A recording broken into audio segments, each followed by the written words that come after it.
Hey guys, welcome to a new video. It's PVM Tomsy. Now I'm at Draenor Village by the town crier because he's currently shouting about the updates that are coming to the Wilderness Boss Rework. So I thought I'd summarise these and keep you all informed so you know what happened last week and you know what they're implementing next week. So obviously with the Wilderness Boss Rework, the game update was a success. Many people enjoyed, being in the wilderness being very active, but there's a lot of deaths. The developers aim to make these more accessible with these new batch of improvements, more profitable. So firstly, the loot table is a challenge for the developers because they need to balance it. The players are given their feedback and they've said that the boss's loot is not rewarding enough for the risk they take. As a result, the developers have made hot fixes to the loot table, and this came in last Friday. They reduced the maximum number of players who can receive loot from 15 to 10 people, and increased the minimum loot reward from 0% to 15%. This meant that even if a player does less than 15% damage, they will now be rewarded as if they did 15% damage. So even if you're doing a tiny little bit of damage, you're still going to get some loot. So they've also increased the quantity of base rewards.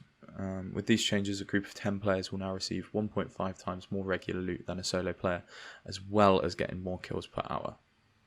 So, although they're expanding the quantity of rewards in groups, the players still have concerns about the regular loot. It does not meet the sort of GP per hour requirements.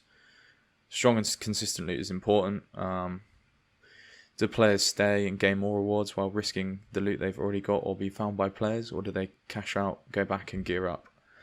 The regular loot for the new bosses is around 130k to 150k, but this is mainly due to big ticket items like the bolt tips and the rare drops. So this week's changes make to aim the loot table more consistent. So this week's changes aim to make the loot table more consistent. The developers have increased the quantities of lower value drops and added more items to give players more incentive. They're being cautious with the loot table because small changes affect the economy greatly, but they hope these improvements will make the player experience better and give you guys some more GP per hour. So they've made some changes to the single variants of the wilderness bosses, Calvar'ion, Spindel. Calvar'ion will now only summon 2 hounds, and Spindel is limited to a maximum of 10 spiderlings. All of these bosses are now immune to rings of recoil and similar effects like that. So there are also a few updates to some of the weapons. The Accursed Scepter was reverting to Tharamon's Scepter when you had Protect Item on and died in PvP. So that's a glitch that's now been fixed. So the Venator Bow has also been updated. The bow will now display the number of remaining charges more frequently, every 500 charges, and it will print a noticeable game message when there's 10 and 50 charges left. Both in PvP and PvM, the secondary hit will have their own accuracy checks instead of using the initial hit accuracy checks. The arrows can also ricochet even if the target has died, and the speed of ricocheting arrows has been increased, making the bow feel a little bit more satisfying to use. The developers would like to hear about the update of the bow and give their feedback through the usual channels, so definitely get on that. They've also fixed that problem where the Void Waker components turn into coins upon death. I've seen a couple of people have that happen to them, and it just basically costs them hundreds of mil, as the item's worth quite a lot at the moment still. Some other fixes were the boss entry fee being lost upon wilderness death.